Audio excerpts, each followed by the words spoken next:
You will have to change to adapt to the climate, or you will have to put up strategies to mitigate, make the impact less. So those are two key messages I want to bring to you.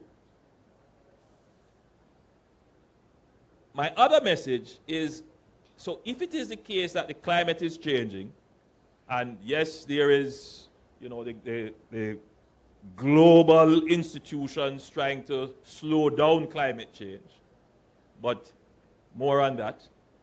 I am now focusing on what you can do to cope with climate change, which is you have to consider where you build and how you build, right?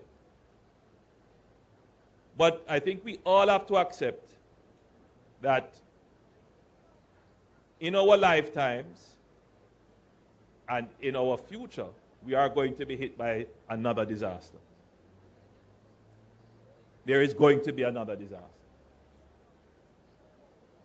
So the ability that we must have is not just to adapt and to mitigate. The other ability, the other quality that we must have is this quality of resilience.